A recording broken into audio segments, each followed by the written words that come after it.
paz do Senhor Jesus, meus irmãos, tudo bem com vocês aí? Paz do Senhor, irmãos. Nós vamos começar mais um estudo hoje. Esse estudo a gente já estava devendo, a gente já tinha ele pronto, mas vieram outros pedidos no canal, no meu canal, no canal do irmão Luiz, e a gente antecipou a respeito do adultério, milênio e tudo mais, e esse ficou para agora. A respeito do templo, daquele templo que está sendo construído em Jerusalém pelos judeus, se esse templo tem cumprimento profético nele, ou se é apenas uma fumaça, coisas feitas por mãos de homem para tentar forçar profecias. A gente vai ver que nos textos que nós vamos ler vai haver a profanação de um templo, de um santuário, ele vai ser pisado pelos gentios, vai ser cessado os sacrifícios de tardes e manhãs, os sacrifícios contínuos e tudo mais. Isso é literal? Isso vai acontecer de fato naquele templo? Ou a gente tem que olhar para com uma outra ótica para esse assunto? A gente vai abordar tudo isso no estudo de hoje. Vamos ver 2 Tessalonicenses, onde Paulo estava com a cabeça quando ele falou 2 Tessalonicenses de 1 a 9. E vamos construir, finalizando o estudo lá em Apocalipse 11. Quando é dada uma medida, o anjo dá uma medida, mostra as medidas para João de um templo. E manda medir o átrio interno e o átrio externo. A gente finaliza o estudo ali. Esse estudo também, irmãos, são para aqueles irmãos que já nos acompanham. Ou seja, tem que ter na mente aí as duas casas de Israel, saber muito bem o que é isso, saber o que seriam as duas testemunhas do Apocalipse. A gente vai estar falando aqui como para irmãos que já conhecem isso. Só relembrando, duas testemunhas, judeus e gentios, que têm o espírito de Moisés e de Elias. Não somente dois homens literais, mas são judeus e gentios. Uma porção do povo da casa de Israel, uma porção de escolhidos, e uma porção do povo da casa de Judá, testemunhando por 1260 dias em Jerusalém. É em cima dessa linha que vai ser a nossa pregação. Se você interpreta que as duas testemunhas são dois homens literais, você já não vai entender muita coisa aqui. E você sabia também de onde vem o anticristo, o homem da iniquidade. Isso, tudo isso está aqui, a gente vai estar falando como para irmãos que já nos conhecem, tá bom? Não pode esquecer das festas, tá, irmãos? Tem que conhecer pelo menos um pouquinho das festas para poder entender a respeito de sacrifícios contínuos, 2.300 tardes e manhãs e tudo mais. Então vamos lá, eu vou começar o estudo lendo 2 Tessalonicenses capítulo 2, os versos de 1 a 4 e depois 5 a 9. E vamos buscar um entendimento desses textos através dos profetas, principalmente de Daniel, onde Paulo tirou toda essa construção desse texto. 2 Tessalonicenses 2, versículo 1. Irmãos, no que diz respeito à vinda de nosso Senhor Jesus Cristo e à nossa reunião com Ele, nós vos exortamos a que não vos demovais da vossa mente com facilidade, nem vos perturbeis, quer por espírito, quer por palavra, quer por epístola, como se procedesse de nós, supondo tenha chegado o dia do Senhor. Ninguém, de nenhum modo, vos engane, porque isto não acontecerá sem que primeiro venha a apostasia e seja revelado o homem da iniquidade, o filho da perdição, o qual se opõe e se levanta contra tudo que se chama Deus ou é objeto de culto, a ponto de assentar-se no santuário de Deus, ostentando-se como se fosse o próprio Deus. Não vos recordais de que, ainda convosco, eu costumava dizer-vos estas coisas? E, agora, sabeis o que o detém, para que ele seja revelado somente em ocasião própria. Com efeito, o mistério da iniquidade já opera e aguarda somente que seja afastado aquele que agora o detém.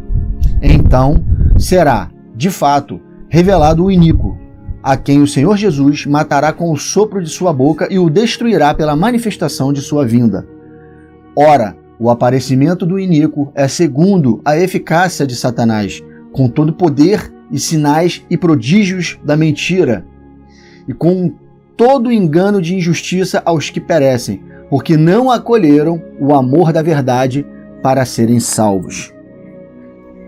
Agora, irmãos, é interessante esse texto de Paulo, que aqui ele fala, nas entrelinhas desse texto, do homem da iniquidade, que é o anticristo, do poder que ele recebe do diabo na metade da semana. Ele fala da profanação do santuário e da guerra que ele fará contra os santos. Ele fala também do período em que ele vai aparecer, o que tem que acontecer antes para que ele apareça.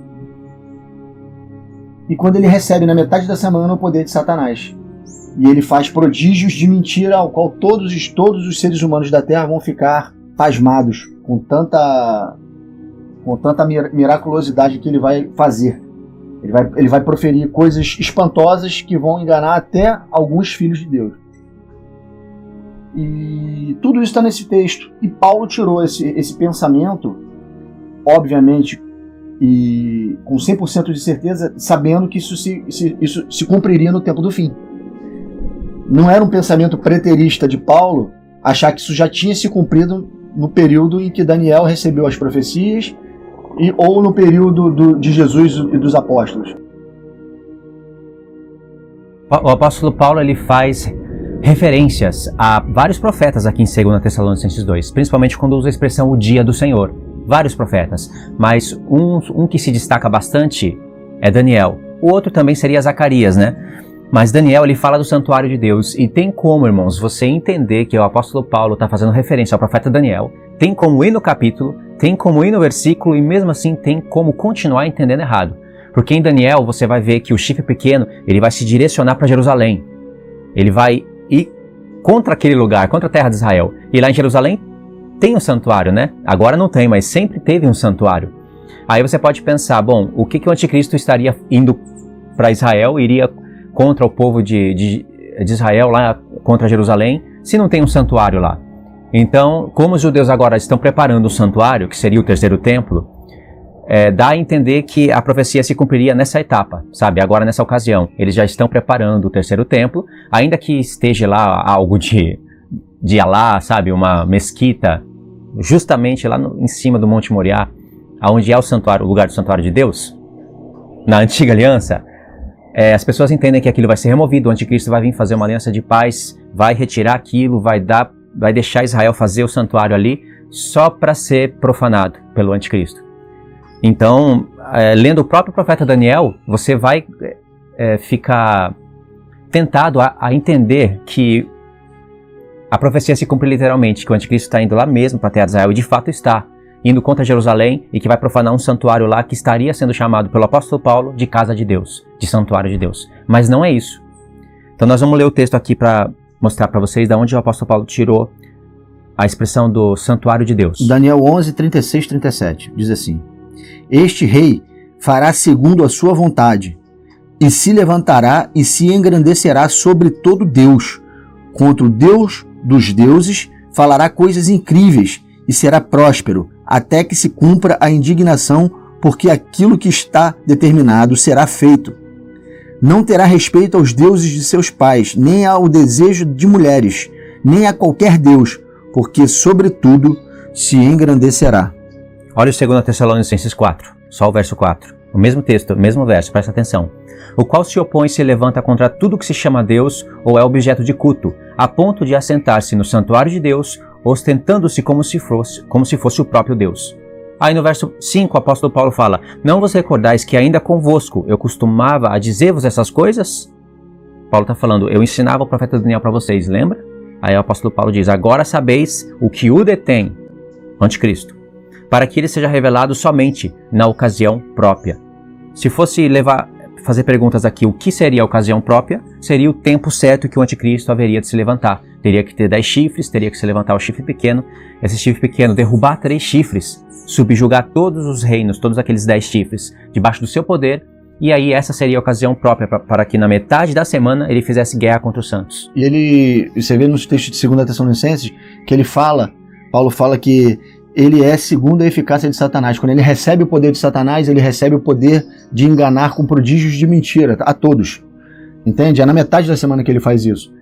E escolhe o seu povo, aqueles que colocam a sua marca, e aí se levantam contra o povo de Deus, que tem a marca de Deus, e faz guerra contra eles. Aqui não aparece a expressão chifre pequeno, mas o apóstolo Paulo está falando do chifre pequeno aqui. Não aparece a expressão os 10 chifres, mas ele está falando dos 10 chifres aqui. É assim que se entende a profecia. Em tempo oportuno. Na verdade, a expressão chifre pequeno não aparece em todo o Novo Testamento. No lugar do chifre pequeno, o apóstolo Paulo usou a expressão o homem da iniquidade, o homem vil. João usou a expressão o anti-messias. Lá em Apocalipse aparece os 10 chifres. Então, viu? Diretamente. Agora, o interessante é que Daniel capítulo 11, ele está explicando Daniel capítulo 8. o conflito da Pérsia e da Grécia, do carneiro e do bode. Ele está explicando isso em todo o tempo. Aí quando você chega em Daniel 11, as figuras desses animais eles vão desaparecer e o que era figurado o que era figura vai aparecer agora o figurado. As letras mesmo, sabe? A explicação real das coisas. Vai aparecer o nome Pérsia, os Medo e Pérsia, ou Grécia. Vai falar sobre o chifre pequeno. E aí, quando a explicação for desenrolada, quando chega em Daniel 12, foi aí que o próprio Senhor, em Mateus 24, deu a dica pra gente. É em Daniel 12 que a gente entende que os capítulos 2 de Daniel, 7, 8, 9, 10 estão todos ligados, falam do mesmo assunto através de pontos diferentes.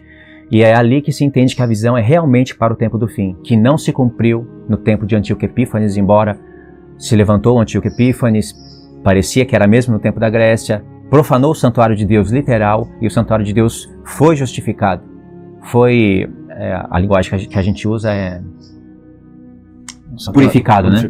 Mas no hebraico é justificado. Foi justificado, mas aquilo foi uma figura. Aí o Senhor, sabendo disso, pensando em Daniel 12, e o apóstolo Paulo também, jogou aquela profecia para o tempo certo, para o tempo determinado do fim.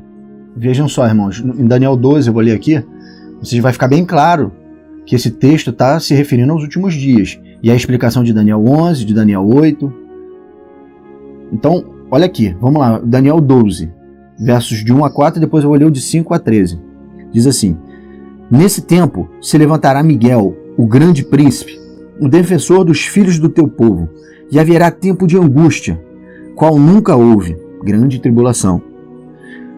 Desde que houve nação até aquele tempo, mas naquele tempo será salvo o teu povo, todo aquele que for achado inscrito no livro.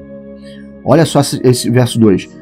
Muitos dos que dormem no pó da terra ressuscitarão, futuro, uns para a vida eterna e outros para vergonha e horror eterno.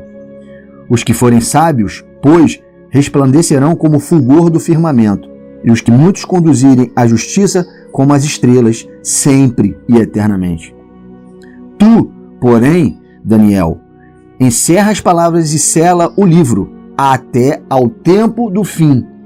Muitos o esquadrinharão e o saber se multiplicará. Essa informação da multiplicação desse conhecimento vai chegar nas testemunhas, a gente vai falar sobre isso. Então, eu, Daniel, olhei, e eis que estavam em pé outros dois, um de um lado e outro, um de um lado do rio, o outro do outro lado. Um deles disse ao homem vestido de linho que estava sobre as águas do rio: Quando se cumprirão estas maravilhas? Ouvi o homem vestido de linho que estava sobre as águas do rio, quando levantou a mão direita e a esquerda ao céu e jurou. A mesma visão do Apocalipse, a mesma coisa. Jurou por aquele que vive eternamente, que isso seria depois de um tempo, 2 tempos e metade de um tempo. E quando se acabar a destruição do poder do povo santo, estas coisas todas se cumprirão. Eu ouvi, porém não entendi. Então eu disse: Meu Senhor, qual será o fim destas coisas? Ele respondeu: Vai, Daniel, porque estas palavras estão encerradas e seladas até o tempo do fim. Muitos serão purificados, e aqui é justificados, embranquecidos e provados. Olha aqui, irmãos, está falando da ressurreição, da prova que o povo de Deus vai ter que passar na grande tribulação. E aí ele continua: Mas os perversos procederão perversamente, e nenhum deles entenderá, mas os sábios entenderão. Depois do tempo em que o sacrifício diário for tirado e posta a abominação desoladora, haverá ainda 1290 dias. Bem-aventurados que espera chegar até 1335 dias. Tu, porém, segue o teu caminho até o fim, Daniel, pois descansarás e, ao fim dos dias, te levantarás, ressuscitará, para receber a tua herança. Então percebam, irmãos, esse texto de Daniel 12 está diretamente falando do tempo final. Fala de ressurreição, fala de herança, fala da grande tribulação, fala da vinda de Cristo, fala de coisas que não se cumpriram ainda. Entende? Da onde Paulo tirou, 2 Tessalonicenses? Desses textos, fala do abominável da desolação, que é no lugar santo, que é onde Mateus 24, Jesus fala, quem lê Daniel entenda. Então são coisas para o tempo do fim. Justificação do santuário, que somos nós, fala da ressurreição, que é essa justificação, e tem muito mais assuntos. O Luiz vai falar e acrescentar mais coisa. Então, em Daniel 8, diz assim, Daniel 8, verso 13. Depois ouvi um santo que falava, e disse a outro santo aquele que falava: até quando durará a visão do sacrifício diário e da transgressão assoladora? Visão na qual é entregue o santuário e o exército a fim de serem pisados. E ele me disse, até 2.300 tardes e manhãs, e o santuário será purificado. Aqui, irmãos, 2 pontos interessantes. Em Daniel 12 está acontecendo algo semelhante. Tem um anjo de um lado do rio, um anjo do outro lado do rio e um no meio. Aí em Daniel 12 tem alguns acréscimos a mais, né? Tem um no meio. E um pergunta para o outro coisas em relação ao tempo. Quando acontecerão essas coisas maravilhosas? Se referindo aos conflitos, ao levantamento daquele chifre pequeno, às guerras e à ressurreição.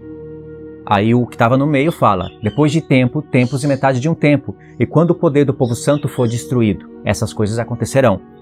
Aqui acontece quase a mesma coisa, um anjo pergunta para o outro coisas em relação ao tempo. Quanto tempo durará a visão do santuário de Deus sendo profanado? E aqui fala, 2.300 tardes e manhãs, e o santuário será purificado. A palavra purificado aqui, ela foi colocada pelo tradutor ou pelo copista, não sei, baseado no contexto. Ele viu aqui que estava fazendo o texto de Daniel 8 estava fazendo uma referência ao dia da expiação, onde tem carneiro, tem bode e tem um santuário de Deus.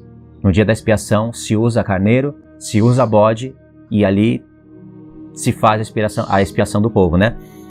Levando em conta as festas, o dia da expiação está no futuro.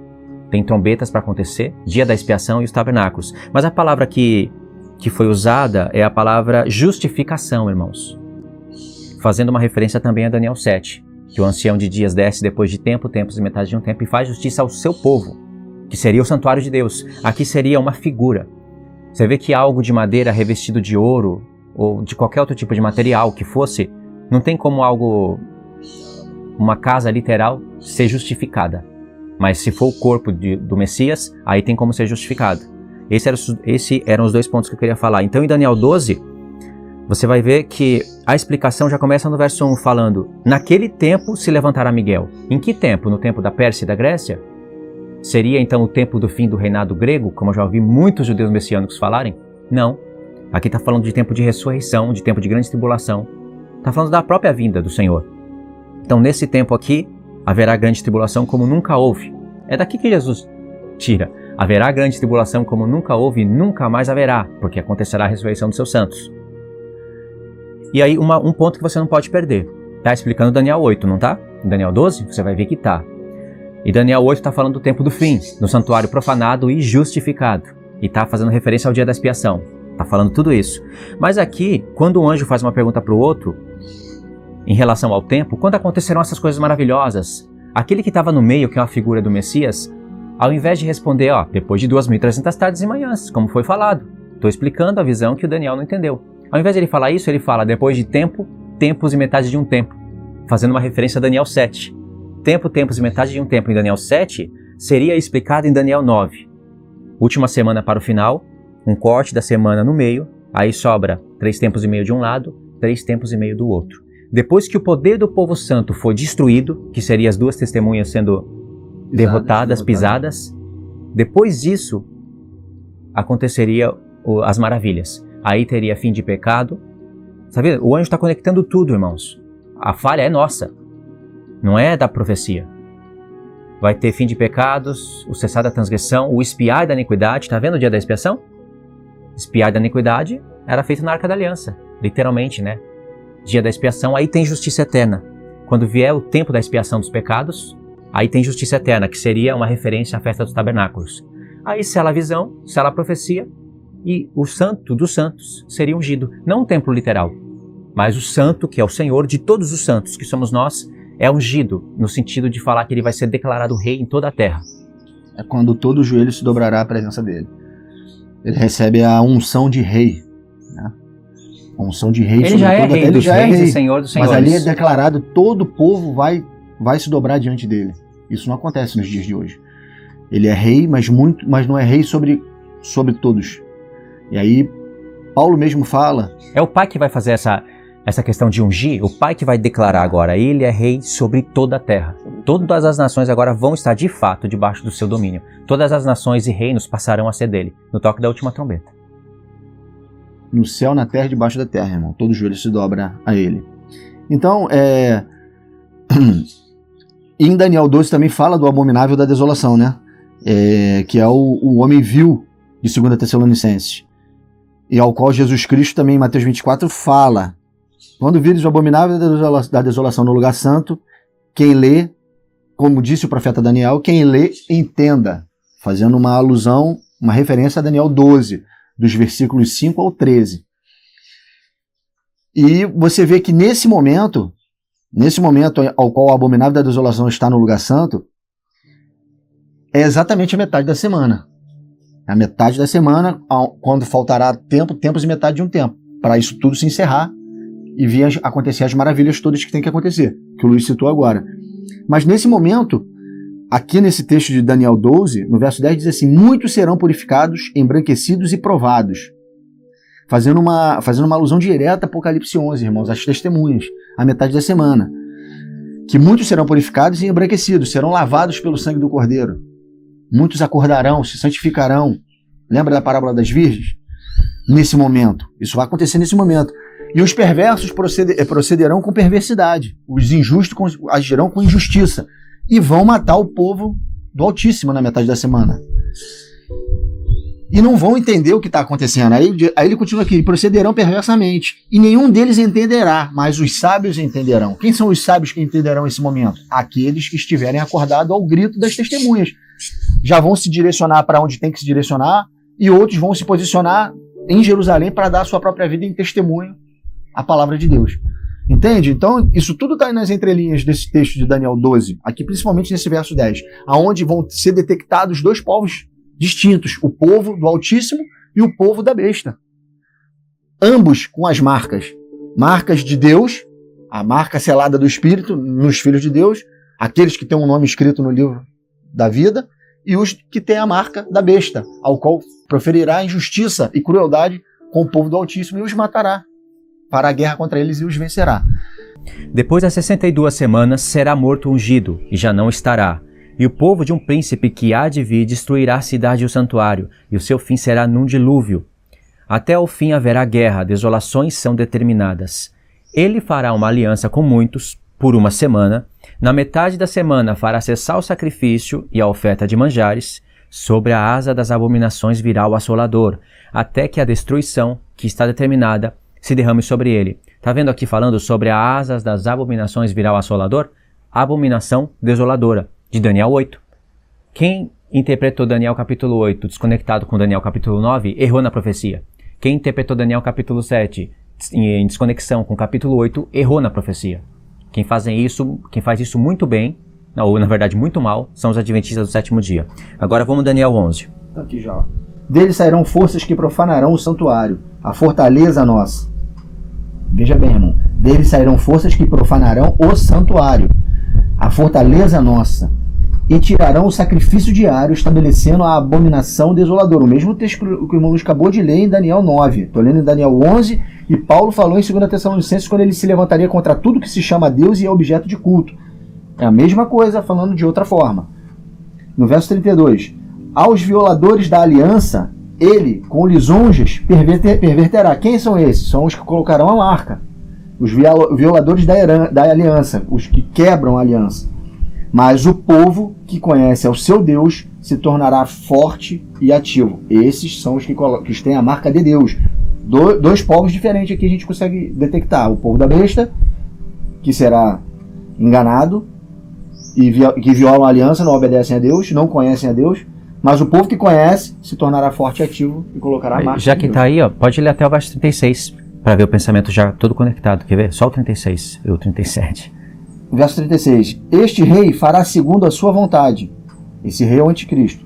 E se levantará e se engrandecerá sobre todo Deus, contra o Deus dos deuses, falará coisas incríveis e será próspero, até que se cumpra a indignação, porque aquilo que está determinado será feito. Não terá respeito aos deuses de seus pais, nem aos desejos de mulheres, nem a qualquer deus, porque sobretudo se engrandecerá. Então, este rei que ele falou aí é o mesmo do verso 31. Dele sairão forças que profanarão o santuário. Deste rei. Você pode ver, dele sairão forças que profanarão o santuário. E lá no verso 36 fala, ele se engrandecerá sobre tudo e até sobre os deuses dos deuses se engrandecerá. E esse texto apareceu em 2 Tessalonicenses capítulo 2. Então quando Daniel lia isso daqui, quando o apóstolo Paulo lia, ele não pensava em Antíoco Epífanes, ele pensava no futuro. Por isso que ele viu isso daí que eu estou falando, e na carta dele ele colocou, antes do aparecimento do Inico, tem que haver a apostasia. A palavra apostasia como ela é mesmo, não como alguns estão dizendo por aí, como ela é. A apostasia está ali, os violadores da aliança. Então primeiro tem os violadores da aliança, e depois ele se levanta com, assim, querendo ser como se fosse o próprio Deus. E vai enganar esses violadores da aliança. E vai perverter eles a colocar sua marca. Daniel 12, a gente já leu, Daniel 12, verso 11, diz assim: depois do tempo em que o sacrifício diário for tirado e posta a abominação desoladora, haverá ainda 1290 dias. Tudo abominável da desolação que ainda não tinha se cumprido no tempo de Daniel. Muitos acham que se cumpriu. Aí Jesus em Mateus 24 fala: quando virdes a cidade santa sitiada de exércitos inimigos, ele fala isso em Lucas, então virá o seu fim.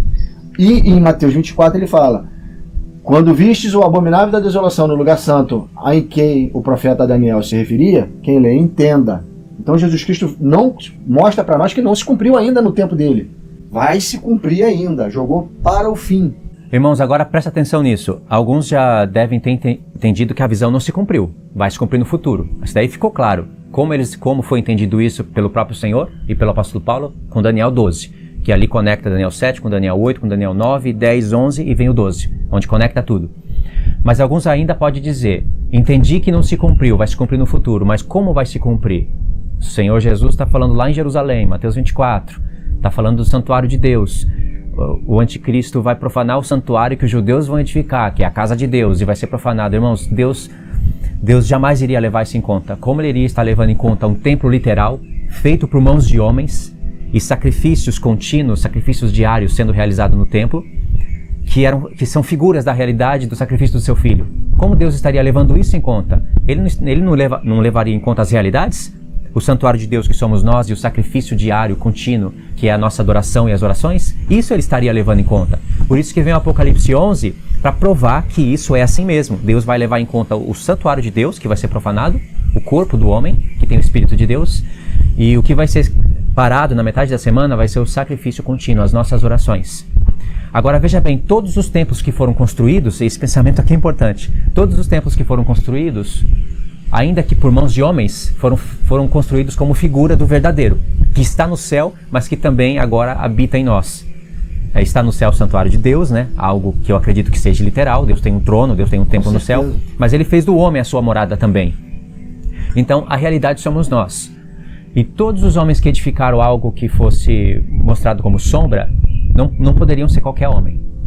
Por exemplo, Moisés e os filhos de Israel fizeram o tabernáculo. Depois Salomão fez o templo de Deus. Tinha a planta dada pelo próprio Davi, sabe, homens santos de Deus. E depois Zorobabel e Josué. E foi terminado por Neemias e Esdras, ou seja, só homens top da palavra de Deus. Como que Deus agora ia dar ali para aqueles judeus que não acreditam no filho dele, que têm obras imundas, que rejeitam a Torá, edificar um templo e Deus considerar a minha casa e o meu sacrifício? Saiu do padrão da Escritura. Completamente. E anularia o sacrifício do seu filho na cruz, uma vez por todas, para dar voto de confiança a um povo que nem crê no seu filho como Messias. Não, isso não fecha de forma alguma. Isso não tem o menor cumprimento profético. Esse templo que está sendo construído em Jerusalém, ele pode ser levantado na força do braço dos judeus, debaixo de guerra, debaixo de tratados e tudo mais, mas não é o cumprimento profético das Escrituras. E eu acredito que vai ser levantado, para ficar com mais ênfase ainda, aquela parte que quando o Senhor vem, aí eles choram como por um filho unigênito, como está em Zacarias 14. O templo vai estar lá, o anticristo vai cercar toda a cidade, vai tomar metade da cidade, vai forçar as mulheres, vai pôr o povo em cativeiro, e ainda vai ter um templo lá, ou seja, mostrando ainda esse povo não compreendeu. Passaram-se quase 2 dias, quase 2000 anos, e esse povo ainda não entendeu. o que é o corpo, o meu filho e o corpo do meu filho. Por isso que a gente, quando a gente introduzir a segunda etapa do estudo agora, irmãos, e começar a ler Apocalipse 10, você vai entender perfeitamente por que é necessário que profetize de novo. Porque um povo de Deus vai ser levantado na última semana de Daniel. Nessa última semana são as últimas chuvas. Vai cair a última chuva e o povo de Deus vai se completar, vai ter a completude do povo de Deus. E o povo de Deus são os sábios ao qual o texto de Daniel se refere. Os sábios saberão. Esses são os sábios, os que vão receber o conhecimento cétuplo que está em Enoque. O azeite de ouro vertido pelas testemunhas e acendendo a menorá, que é a igreja, na última semana de Daniel. Então isso tudo vai acontecer nessa última semana. E vai ser detectado pelo povo da besta, um povo que é o povo de Deus, ao qual eles vão fazer guerra e vão vencer na metade da semana uma parte. Essas são as testemunhas. Isso é o que vai ser testemunhado. É esse santuário o qual Deus está dizendo que vai ser profanado. Vão ser pisados. Os que vão dar a sua própria vida, o seu próprio santuário, para que outros se salvem. E para que continue sendo profetizado de lá do deserto o que tem que ser profetizado. O sacrifício contínuo cessado na metade da semana são as orações das testemunhas. O povo de Deus na sua plenitude, fazendo as trombetas caírem na terra. Isso vai ser tirado do povo do Altíssimo na metade da semana pelo povo da besta. E é isso que é o cessar do sacrifício contínuo na metade da semana. Essa é a importância de entender corretamente o ponto das duas testemunhas. Porque diz em Zacarias que elas têm azeite de ouro. A questão de Moisés e de Elias, se alguns colocam até Enoque, e, incrivelmente, a questão de Moisés e de Elias sendo falado em Apocalipse 11, que a própria profecia nos lembra de Moisés e Elias, sendo derramada no seu povo, mostra que eles têm azeite de ouro. Ou seja, eles vão ter tão grande poder que eles vão poder, esse povo de fato vai poder realizar as obras maiores que o próprio Senhor. Como ele disse que haveria um povo que faria isso. Porque tem que ter um povo na terra que realizaria isso. Não é obras maiores porque nós vamos viver mais e pregar mais a palavra. Está falando de obras maiores. Só quem faz as coisas que Moisés fez e quem faz as coisas que Elias fez fará obras maior que o próprio filho. Não quer dizer que o filho não teria poder de fazer essas coisas. Ele teria poder de fazer tudo que Moisés fez e que Elias fez. Mas é ele que vai fazer isso no seu povo. Então, tendo em conta que as duas testemunhas são vários homens cheios do poder de Deus, com o espírito de Moisés e o espírito de Elias, aí levando em conta que o anticristo vai matar esse povo que alimentou todas as 7 igrejas, essa é a questão, né, de acompanhar os vídeos. Esse azeite de ouro alimentou todas as 7 igrejas, isso vai ser considerado por Deus como parar o sacrifício contínuo dele. Como se o anticristo vai querer, na verdade o próprio diabo, né, vai estar vendo que o povo vai estar cheio de conhecimento cétuplo, igual o Pedro falou, cheio de sabedoria, orando a Deus, fora da vaidade do mundo, descontaminado de fato do mundo todo, ele vai querer perseguir, para que não haja esse clamor no reino dele. Isso é uma maneira de cessar isso, irmãos, é matando. E ele vai fazer isso na metade da semana. Aí Deus não vai permitir que ele faça isso de todo. Ele vai permitir que se faça em Jerusalém, mas não vai permitir que faça isso de todo. É para testemunha, irmão. Sabe por quê? Porque existe uma diferença do povo de Deus para o povo da besta. E Deus vai deixar isso bem claro como testemunho. O meu povo morre por mim, como um dia eu morri por eles. E ele vai deixar isso bem claro na metade da semana para a besta. E vai trazê-los de volta no final de tudo. Lembra quando lá em João 12, eu acho que Jesus fala assim, ninguém tira a minha vida, eu voluntariamente a dou. Sabe quem vai repetir essa frase? As testemunhas. Elas vão estar lá falando, acordando todo o povo, falando para eles saírem de lá, de Jerusalém, porque vai vir grande mal para aquela terra. E na verdade muitas nações, né? Mas ali vai ser o epicentro. E eles vão ficar lá para morrer, e eles vão falar, ninguém vai tirar a minha vida, eu vou dar voluntariamente por amor de vocês e do Senhor. E lá no deserto, essas pessoas vão ser impactadas por essas palavras e eles vão suportar toda a aflição no deserto para esperar o Senhor, a vinda do Senhor. As pessoas ficam às vezes escandalizadas porque, meu Deus, vai vir períodos de tribulação, a gente vai ter que ir para o deserto se esconder da vista da serpente e tudo mais. Irmão, a gente vai estar movido, se Deus nos permitir estar no meio desse povo. Nós vamos estar movidos pelo sacrifício de muitos, constrangido pelo amor daqueles que deram a sua própria vida, primeiro por amor a Deus e depois para nos tirar daquela situação e nos colocar como cumpridores do final da última semana. Porque ela alimenta as 7 igrejas, né? As duas testemunhas alimentam os 7 castiçais, ou seja, eles vão ter azeite de ouro. Mas primeiro precisa vir por alguém. Vem por Deus, chega até eles e eles alimentam o povo, ou seja, esse azeite de ouro não vai cessar de todo, não vai parar. Embora diz, fez cessar o sacrifício contínuo, retirou, mas lá em Joel a gente tem as outras questões, onde Deus fala que vai ainda deixar um sacrifício para o povo dele fazer. E assim, Amós, ele fala também que o leão volta a rugir e acorda seu povo e manda profetizar novamente. Então isso tudo vai acontecer de novo. Vai do deserto, vai continuar as profecias, os sacrifícios contínuos vão continuar do deserto, só que ali a besta não toca no povo de Deus. Entende, irmão? Então a gente vai ler agora Apocalipse 10, de 5 a 11, para a gente ir para a fase final do estudo, para mostrar para vocês o porquê que para isso tudo acontecer que nós falamos agora, isso tem que ser profetizado de novo. Então aqui, ó, Apocalipse 10, de 5 a 11, eu vou ler aqui. Então, o anjo que via em pé sobre o mar e sobre a terra, levantou a mão direita para o céu, olha Daniel, e jurou por aquele que vive pelos séculos dos séculos, o mesmo que criou o céu, a terra, o mar e tudo que nela existe. Já não haverá demora. Daniel 12, verso 7, isso, irmão. Mas nos dias da voz do sétimo anjo, quando ele estiver para tocar a trombeta, cumprir-se-á então o mistério de Deus, segundo ele anunciou aos seus servos, os profetas. A voz que ouvi, vinda do céu, estava de novo falando comigo e dizendo, vai e toma o livro que se acha aberto na mão do anjo em pé sobre o mar e sobre a terra. Fui, pois, ao anjo, dizendo-lhe que me desse o livrinho. Ele então me falou, tome-o e devora-o. Certamente ele será amargo no teu estômago, mas na tua boca doce como mel. Tomei o livrinho da mão do anjo e o devorei. E na minha boca era doce como mel. Quando, porém, eu comi, o meu estômago ficava amargo. Então me disseram, é necessário que ainda profetizes a respeito de muitos povos, nações, línguas e reis. Foi aí, até aí, né? Sim. Então, olha aqui, irmãos, a gente já tem estudos falando sobre isso. O livrinho, a gente sabe que é o livrinho selado de 7 selos, ao qual estão as profecias do Apocalipse, que foi falado para Ezequiel também. Ezequiel é mais quem engoliu, que devorou o livrinho? Jeremias comeu um livrinho também, mas Ezequiel comeu um escrito por dentro e por fora e acabou a sua profecia numa cidade, igual isso. João. Então João também devorou esse livrinho, que foi amargo no estômago e doce na boca.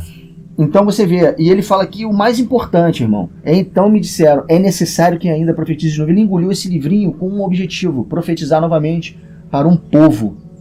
Um povo que necessitava ter esse conhecimento para dar seguimento a essas profecias e conhecimento para um povo específico. O irmão Luiz fez uma anotação aqui que fala sobre uma sequência a qual esse livrinho e essas profecias foram seguindo no decorrer da palavra de Deus.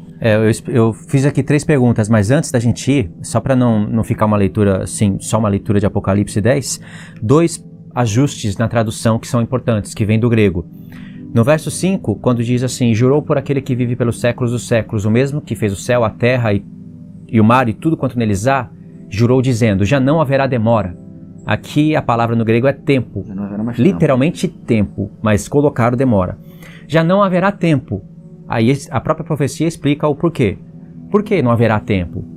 Nos dias da voz do sétimo anjo, quando estiver para tocar a sua trombeta, cumprir-se-á então o mistério de Deus, segundo ele anunciou aos seus servos os profetas. Relacionou o toque da última trombeta com não haverá mais tempo. Ou seja, que tempo é esse? O levantar da mão do anjo aqui e jurar por aquele que vive eternamente nos levou para Daniel 12, onde aquele levantou a mão esquerda ou a mão direita para o céu, e jurou por aquele que vive eternamente que as maravilhas se cumpririam depois de tempo, tempos e metade de um tempo. Aqui, as mesmas maravilhas vai se cumprir no toque da última trombeta. Um outro ponto importante para se corrigir é o verso 11, que é o ponto mais importante, é o capítulo que faz a transição do Apocalipse, do 10 para o 11. Então me disseram, é necessário que profetizes outra vez, não é ainda, como se João estivesse profetizando e o anjo falasse, João, não para por aqui não, continua a sua profecia. Isso não faz sentido algum. Profetize de novo, outra vez. Então, irmãos, tem que profetizar de novo. O Apocalipse 11 vai mostrar o que se profetiza de novo, o porquê que se profetiza de novo. Quem profetiza de novo? Eu coloquei aqui, profetizar outra vez o quê? Já tem, irmãos, no Apocalipse 10, o quê? Mais ou menos, né? E no 11 vai ter com mais precisão. Por que se profetiza? Nós vamos explicar agora. Porque se profetiza outra vez, né? E quem profetizará outra vez? já vem o próprio Apocalipse 11 mostrando que são as duas testemunhas que acende toda a menorá para que se profetize outra vez. Na verdade, outra vez, assim, não tem aqui nesses textos, né? Se profetizar outra vez significa... O Apocalipse veio como um acoplador de profecias. Por exemplo, tem textos nos profetas que mostram que o reino da Síria vai estar no tempo do fim. Ele vai cair nos montes de Israel, em Isaías 14, e isso nunca ocorreu. Em Isaías 10, na verdade Isaías 11 tem o estabelecimento do reino do Messias. Em Isaías 10, o reino da Síria está lá, batalhando contra o povo de Deus. E diz que ele ia cair e não ia se levantar mais.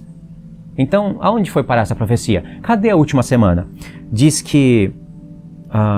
Em Apocalipse 10, diz assim, o Senhor não fará coisa alguma sem que antes ele revele os seus mistérios ao povo. Na verdade, o mistério de Deus, né? Como é que é o verso? Aqui é o verso 7. Mas nos dias da voz do sétimo anjo, quando estiver para tocar a trombeta, cumpre-se-á então o mistério de Deus, conforme ele anunciou aos seus servos os profetas. Que mistério é esse, irmãos? Por exemplo, as 70 semanas faz parte do mistério de Deus. Cadê a última semana? Todo mundo estaria se perguntando isso no tempo dos apóstolos, por exemplo. Aonde foi parar ela? Se cumpriu? Porque se a última semana se cumpriu, cadê o santuário de Deus? Cadê aquelas 7 maravilhas? Cadê a justiça eterna? Aonde foi parar todas essas coisas? Cadê o estabelecimento do reino? Porque, olha só que interessante. No final de Daniel... No final das 70 semanas, tem o cessar da transgressão... Não, tem o fim de pecado, cessar da transgressão, expiar da iniquidade e justiça eterna. Só com esses 4 pontos eu vejo um reino estabelecido. Aí diz que quando tiver justiça eterna, é como um ponto faz cumprir o outro, né? Aí se cumpre a visão e a profecia. Que visão e profecia? A pedra batendo nos pés da estátua e virando um grande monte, removendo os reinos ímpios e virando um grande monte. Ou, por exemplo, o ancião de dias vindo, depois de 3 tempos e meio, fazendo justiça aos seus santos. Se cumpre. E quando isso acontecer, se estabelece um reino. Então, aonde foi para a última semana? Isso faz parte do mistério de Deus, irmãos. Para se cumprir todas as profecias. Cadê as festas? Cadê trombetas, expiação e tabernáculos? Cadê a ressurreição? Tá vendo como tem que profetizar outra vez? E quando vai profetizar outra vez, aí o Senhor vai e conecta profecias dos profetas e coloca os detalhinhos a mais. Agora vamos ler o Apocalipse. Por que, né? Por que profetiza de novo? Olha só o que vai acontecer, irmãos. Em Apocalipse 13, 4 e 8, a gente vai detectar um povo aqui. Só um ponto, né? É necessário profetizar outra vez a povos, línguas, nações e reis. A respeito desses. Agora vai vir. Apocalipse 10, o finalzinho. Agora vamos ler aqui Apocalipse 13, 4 a 8. Diz assim: E adoraram o dragão, porque deu a sua autoridade à besta. Também adoraram a besta, dizendo: Quem é semelhante à besta? Quem pode pelejar contra ela? Foi-lhe dada uma boca que proferia arrogâncias e blasfêmias e autoridade para agir 42 meses. 42 meses, irmão. Guarda aí, 42 meses. E abriu a boca em blasfêmia contra Deus, para lhe difamar o nome e difamar o tabernáculo, a saber, os que habitam no céu. Foi-lhe dado também que pelejasse contra os santos e os vencesse. Deu-se-lhe ainda autoridade sobre cada tribo, povo, língua e nação. Tá vendo por que tem que profetizar de novo, irmãos?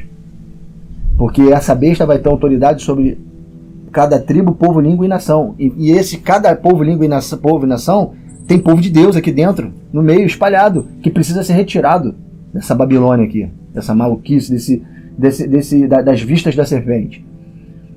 E como que vai acontecer isso? Profetizando de novo para povos, línguas e nações e reis, conforme está em Apocalipse 10. Por isso, a razão de profetizar de novo. Porque o povo, o anticristo, a besta, com todo prodígio de mentira, vai enganar a muitos, os descumpridores de aliança, conforme a gente também já leu em Daniel. Certo? Quando tiverem, então, concluído o testemunho que devem dar, a besta que surge do abismo pelejará contra elas, e as vencerá e matará. Isso é o Apocalipse 11. E o seu cadáver ficará estirado na praça da grande cidade, que espiritualmente se chama Sodoma e Egito, onde também o seu Senhor foi crucificado, Jerusalém. Então muitos dentre os povos, tribos, línguas e nações contemplam os cadáveres das 2 testemunhas por 3 dias e meio e não permitem que esses cadáveres sejam sepultados. Os que habitam sobre a terra se alegraram por causa deles Realizarão festas e enviarão presentes uns aos outros, porquanto esses 2 profetas atormentaram os que moram sobre a terra. Mas depois de 3 dias e meio, um espírito de vida vindo da parte de Deus neles penetrou. Eles se ergueram sobre os pés, e aqueles que os viram sobreveio grande medo. Então você vê que as 2 testemunhas morreram, né? Mas olha o que acontece com elas. Aqui Apocalipse 7, do 9 ao 17. Isso. Aqui a explicação, irmãos, que se encontram no 6º selo, informações que vão falar coisas a respeito do milênio, se encontram ainda dentro do 6º selo. É assim que o Apocalipse funciona. Depois dessas coisas, vi e eis uma grande multidão que ninguém podia enumerar, de todas as nações, tribos, povos e línguas. Muitos desses aqui profetizaram outra vez, e outros entenderam a profecia e obedeceram a Deus. Eles estavam em pé diante do trono e diante do Cordeiro, vestidos de vestiduras brancas, com palmas nas mãos. Festa dos tabernáculos. Ou seja, a expiação passou. Receberam a expiação. Foram glorificados. Agora eles estão diante do Senhor. E clamavam em grande voz, dizendo: ao nosso Deus que se assenta no trono e ao Cordeiro pertence a salvação, porque salvou eles. Todos os anjos estavam em pé, rodeando o trono. Os anciãos e os 4 seres viventes ante o trono se prostraram sobre o seu rosto e adoraram a Deus, dizendo: Amém, o louvor, a glória, a sabedoria e as ações de graças e a honra e o poder e a força sejam ao nosso Deus pelos séculos dos séculos. Amém. Um dos anciãos tomou uma palavra dizendo: estes que se vestem de vestidura branca, quem são e de onde vieram? Respondi-lhe: meu senhor, tu o sabes. Então ele me disse: são estes os que vieram da grande tribulação, lavaram as suas vestiduras e alvejaram no sangue do Cordeiro, razão porque se acham diante do trono de Deus e o servem de dia e de noite no seu santuário. Tá vendo? Os homens não são santuário de Deus, mas estão servindo no seu santuário. Por isso que existe um santuário no céu. E aquele que se assenta no trono estenderá sobre eles o seu tabernáculo. Festa dos tabernáculos, e até mesmo quando esse santuário, que é o tabernáculo de Deus, desce sobre a terra, após o milênio. Mas olha a informação interessante aqui. Vieram da grande tribulação, sério? Profetizaram, homens de povos, línguas, nações e reis.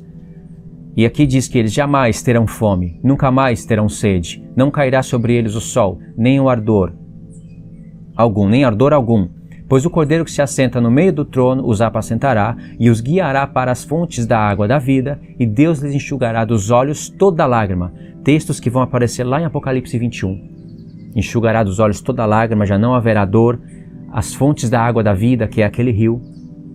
E está falando da festa dos tabernáculos. Esses homens não colocaram a marca da besta, eles não adoraram a besta, então como consequência disso não poderiam comprar e nem vender.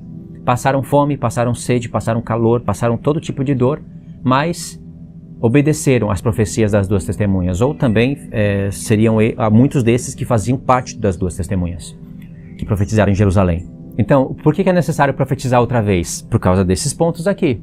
Deus teria que separar ambos os povos, o que tem a marca dele e o que tem a marca da besta, separou através de profecias, através de pregações. Quem creu ficou com o Senhor, quem não creu ficou com a besta. Mais ou menos assim, né?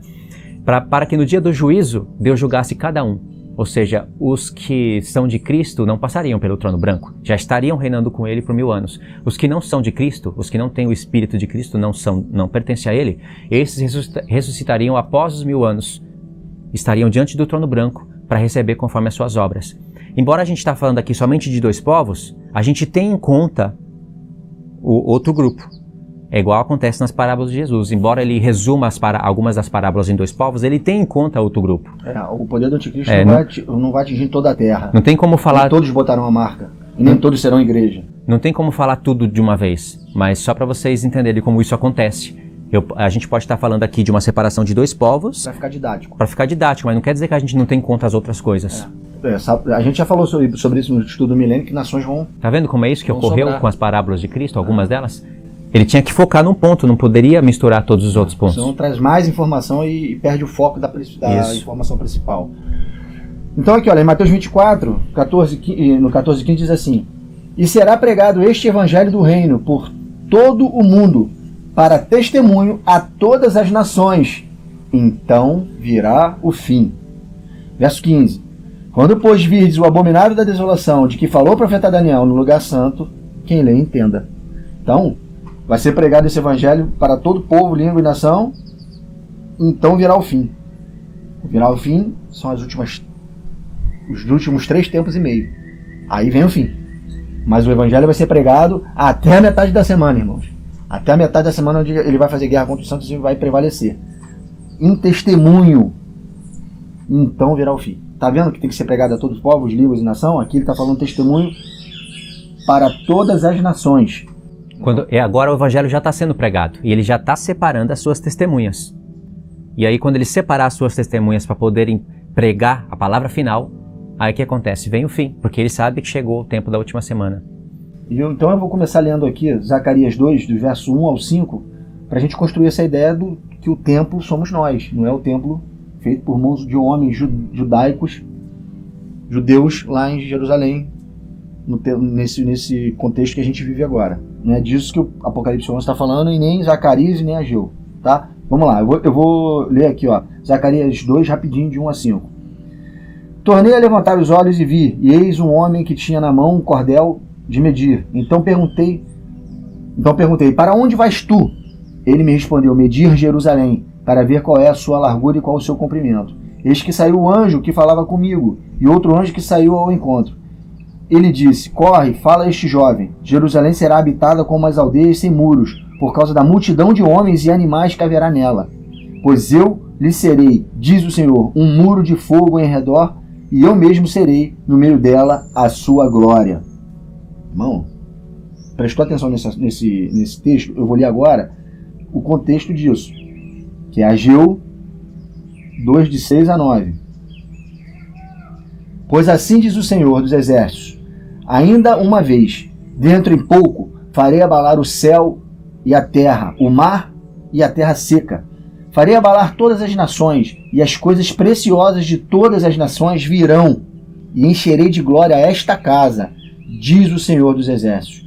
Minha é a prata, meu é o ouro, diz o Senhor dos Exércitos. A glória desta última casa será maior do que a da primeira, diz o Senhor dos Exércitos. E neste lugar darei a paz, diz o Senhor dos Exércitos. No contexto de Zacarias e de Ageu, era a construção daquele templo pós-cativeiro babilônico, ao qual seria o templo construído após o templo de Salomão. Só que Deus está falando de coisas proféticas aqui, no contexto da construção desse templo. Ele está falando de uma coisa futura, que era o próprio corpo do seu filho e a própria reconstrução da cidade de Jerusalém no milênio e depois na eternidade. Era disso que ele estava falando aqui. Em Ageu, quando ele diz que a glória da segunda casa seria maior que a da primeira, ele está falando do próprio templo, que é o corpo do seu filho, que ele levantou no 3º dia. Quando ele disse lá, em João 2, dos versos 19 a 22, que derrubaria aquele templo e construiria um novo em 3 dias, quando falava dele próprio, e o corpo dele somos nós, a igreja, a morada de Deus, o templo, o santuário de Deus na terra. É disso que ele está falando. Deixa eu fazer um comentário aqui em Apocalipse 11. Tem alguns irmãos, na verdade tem muitos, eu acredito que até a maioria, que tem problemas com reconhecimento de contexto. Tem problemas com desequilíbrio no Apocalipse. Por exemplo, eu não sou da linha, acho que o Pedro também não, pelo que eu conheço ele, nós não somos da linha espiritualista. A linha espiritualista, ela faz parte da linha calvinista, que também traz aí o amilenismo. Ou seja, espiritualiza tudo. Todas as informações dos profetas são espiritualizadas para eles poderem manter a sua linha, a sua doutrina. Essa é a linha espiritualista, mas também tem a linha literalista. Tudo é literal. Eu vou ler Apocalipse 11 e tudo é literal. E o Apocalipse, ele não é um livro assim. Ele é um livro cheio de figuras, repleto de referências do Antigo Testamento. A gente depende do Antigo Testamento, da lei dos profetas para interpretar o Apocalipse, mas o livro do Apocalipse é um livro de equilíbrio. Uma hora você vai ver que é literal. No mesmo momento vai ser espiritual. E aí como que eu vou compreender o que é literal e o que é espiritual? Porque a pessoa pode dizer, você vai escolher então conforme a sua vontade para você interpretar espiritual quando você acha que é espiritual e literal quando você acha que é literal. Mas quanto mais você conhecer de referências dos profetas, quanto mais você conseguir conectar a explicação, isso te dá a base para você compreender o que seria espiritual e o que seria literal. tudo que é espiritual, irmãos, ele tem um fundamento no literal. Isso é uma lei. Tudo que Deus tem em conta de coisas espirituais tem fundamento em coisas literais. E até mesmo espiritual reflete realidades literais. Ou seja, isso daqui é espiritual, essa porção do Apocalipse é espiritual, mas reflete uma literalidade. Reflete algo que vai ocorrer literalmente e que teve uma base no literal do passado. Eu acredito que essa seja a melhor maneira de se interpretar os textos. Suponhamos que nós vamos ler agora Apocalipse 11. Tem pessoas que começam o estudo no Apocalipse 11 e nem sequer sabem o que está sendo falado no Apocalipse 10. Sabe, perdeu o ponto de Apocalipse 10, então não vai entender o que está escrito no Apocalipse 11. No Apocalipse 10, no último texto, diz: é necessário que profetize outra vez povos, línguas, nações e reis. A respeito de povos, línguas, nações e reis. Já falamos o que é isso. Mas aqui no verso 11 diz: a primeira profecia que vai ser dada, profetiza outra vez. E agora Deus vai projetar para João as imagens, para que ele escreva, fique registrado e profetize outra vez. Foi-me dado um caniço semelhante a uma vara, também me foi dado. Dispõe-te e mede o santuário de Deus, o altar e os que nele adoram. Isso tem no Antigo Testamento, não tem? Claro que tem, lá do livro de Êxodo já começa essas questões. Mas deixa o ato exterior do santuário e não meças, porque foi dado aos gentios, e estes por 42 meses calcarão os pés da cidade santa. Apocalipse 13. Calcar os pés está lá em Daniel 8. Pisar. O santuário de Deus foi pisado. E ele teria que ser justificado. Onde é que foi pisado? Em Jerusalém, onde estão as testemunhas. Aconteceu literalmente. Entendeu? Aí, logo em seguida diz: darei poder às minhas 2 testemunhas que profetizem por 1260 dias em pano de saco. O que tem a ver o verso 3 com o que foi falado antes? Átrio externo, sabe, santuário. O Pedro já explicou, eu só estou fazendo a conexão, ele já falou isso. Tem que estar relacionado as 2 testemunhas com o que foi falado antes, com o templo, que o santuário é medido, tem que estar relacionado. Aí o verso 4. São essas as 2 oliveiras e os 2 candeeiros que se acham em pé diante do Senhor Deus de toda a terra. Esse mesmo texto está em Zacarias, na 4ª visão. São 8 visões que Deus deu para o profeta Zacarias para edificar o santuário de Deus. Literalmente na época, mas Deus tinha em conta as realidades espirituais, que refletem coisas literais a nosso respeito. Ou seja, por que tem que profetizar outra vez? Esse texto aqui, ele teria que ser plenamente compreendido. Lá no profeta Zacarias, naquele tempo, não daria para ser plenamente compreendido. E até mesmo no tempo dos apóstolos, ainda que eles tinham muita coisa em conta, porque eram os apóstolos de Cristo, mas eles não tinham ainda o livro do Apocalipse. Aqui Deus está acoplando profecias. E aí, quando ele vai falar das 2 testemunhas, a profecia vai fazer muitas referências a textos do Antigo Testamento. Suponhamos, irmãos, que a gente fosse interpretar Apocalipse 11 literalmente. Então haveria um santuário de Deus em Jerusalém. Esse santuário estaria sendo edificado pelo judeu sem o Espírito de Deus. Deus estaria considerando que é a casa dele, que os sacrifícios seriam coisas dele. E aí iria chegar um momento em que a profecia de João aqui em Apocalipse 11, a profecia, na verdade, que Deus montou na cabeça de João, iria ter que se cumprir. Então, em um determinado momento, algo iria acontecer em que o santo lugar lá, o santo lugar e o santo dos santos iria ser protegido, sei lá, por uma espécie de campo de força ou por guardas, sei lá, qualquer coisa, e que as nações não poderiam entrar lá dentro. Elas iriam entrar no pátio, elas iriam pisar um monte, entrar lá no Monte Moriá, entrar no pátio, iriam querer entrar no santo lugar e não iriam conseguir porque estaria foi medido pelo caniço aqui, né, aonde ninguém pode entrar. Então eles iriam pisar o ato externo e não iam pôr o pé no ato interno porque foi medido. Irmãos, faz sentido alguma figura dessa espécie? Pode ver que o próprio Apocalipse 11 está te forçando a compreender que esse santuário somos nós. Mateus 10, 28. Eu vou ler, porque eu falei, eu citei ele de boa, que não tem a mesma profundidade quando a gente lê o que o próprio Senhor Jesus fala. Ele diz assim, no contexto, Mateus 10, 27. O que vos digo às escuras, dizei-o à plena luz. E o que se vos diz ao ouvido, proclamai-o dos eirados. Não temais os que matam o corpo e não podem matar a alma. Temei antes aquele que pode fazer perecer no Geena, lago de fogo e enxofre, tanto a alma como o corpo.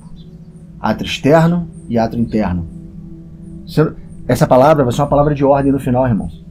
Quando as testemunhas estiverem testemunhando de frente aos assassinos que vão tirar-lhes a vida, elas vão ter essa palavra de Jesus que foi dita nos ouvidos dele, nos escuros, eles vão ter isso à plena luz do conhecimento, de causa, do que essa palavra está sendo, porque ela foi proferida e qual o efeito que ela vai causar no final. Eles vão entregar suas próprias vidas voluntariamente, porque eles vão ter na cabeça que eles estão cumprindo as ordens e obedecendo aquele que poderia jogar eles no lago de fogo e enxofre com alma e corpo. E aqueles que vão matar eles só vão pisar no ato externo deles, mas não vão matá-los para a segunda morte. Por isso eles voluntariamente dão a vida. Entendido, irmão? O santuário de Deus somos nós, a igreja, glorificada no corpo do Senhor Jesus Cristo, e quando receberemos a glória na vinda dele. Aí sim, o tabernáculo de Deus estará com os homens. Reinaremos com Cristo 1000 anos, e depois a Nova Jerusalém desce, e Deus mesmo estará conosco, se cumprindo todo o seu plano. Aí o templo de Deus somos nós, e ali seremos em plenitude na vinda dele. Tá certo? É isso daí, irmãos. Para finalizar o vídeo, quando vocês forem ler agora Apocalipse 11, vocês vão ver a profanação e a justificação do santuário. O que seria profanação? Matar o corpo dos homens santos, das testemunhas, derramar sangue e nem permitir que os ossos sejam sepultados, em questão de honra. O cessar dos sacrifícios contínuos, por 3 anos e meio eles não poderiam ser tocados e nem acontecer nada que os matasse, porque Deus não permitiria. Mas quando Deus permite, é cessado, porque aquelas orações proféticas ao qual despertam as trombetas vão cessar por algum tempo, na metade da semana. A interpretação literal é que 2 homens estarão em Jerusalém, vão profetizar durante 1260 dias, a besta se levanta do abismo, mata eles, eles ficariam 3 dias e meio mortos, e aí depois de 3 dias e meio literais, eles ressuscitariam na frente de toda a igreja, porque, cumprindo toda a palavra de Paulo, tirando tudo de ordem, subiriam aos céus na frente de todo mundo. E aí, eu não sei nem o que acontece. Aí é difícil continuar o pensamento. Mas por que Deus escolheu 3 dias e meio para eles ficarem mortos? Na verdade, eles não ficam mortos. Você tem que entender o Apocalipse. Quer dizer que eles vão profetizar durante 1260 dias, 3 dias e meio. Está falando da última semana, não tá? Então são 3 dias e meio, 3 dias e meio. Para dar 7 dias. Eles profetizariam durante 1260 dias sem acontecer nada com eles, para que eles concluam a sua profecia. E depois disso, eles vão continuar profetizando, só que agora vai custar a vida. Vai profetizar, vai morrer. Vai profetizar, mata. Reconhece? Não reconhece o nosso Deus? Não reconhece que eu sou Deus? Não reconhece isso? Não tem marca? Morre, mata. E eles vão continuar sendo mortos até o final. Esses são os 3 dias e meio que eles ficam mortos. Quando se cumpre esses 3 dias e meio, fazendo referência à última parte da semana, se completa os 7 anos. Então vem a voz falando para eles ressuscitarem. Quando eles ressuscitam, não é somente eles. Ressuscita todos aqueles que estavam em Cristo, que morreram em Cristo. Todos. E aqueles que estão no deserto são transformados. Isso está implícito na profecia. Por isso que muitos acham que tem muitas ressurreições. Tem um arrebatamento da igreja, depois tem a ressurreição das 2 testemunhas, depois tem outro arrebatamento no final, outra ressurreição. Tem pessoas que acham que tem 7 ressurreições, para vocês terem uma ideia. Mas aí, essa informação está dentro do segundo ai. A voz que vem do alto e fala, subi aqui, aí vem o Espírito de vida, que é o Espírito vivificante. O Espírito de vida vem e põe eles de pé e eles sobem. Essa voz está sendo falada no final da semana. Ou seja, isso é o toque da última trombeta. É a voz do 7º. Só que se você for ver, é a voz do 7º anjo. Só que se você prestar atenção, essa informação se encontra dentro do segundo ai, que seria a 6ª trombeta. Aí parece que as coisas não fecham. Poxa, é a 6ª trombeta e a igreja toda está ressuscitando, tem mais um ai ainda. Logo após elas ressuscitarem, o que acontece? Esse é o segundo ai. O que diz a profecia? Esse é o segundo ai. Sem demora vem o 3º ai. Só que quando vem o 3º ai, toca a última trombeta. E aí vem o tempo da ressurreição. Parece que as coisas não estão se fechando, então eu tenho que interpretar que tem 2 ressurreições. Mas irmãos, isso acontece no 6º selo também. Nós lemos o 6º selo. Homens de povos, línguas, nações, que vieram da grande tribulação, já estão diante do Senhor, estão adorando Ele de dia e de noite, e ainda é o 6º selo. A mesma coisa está acontecendo na 6ª trombeta.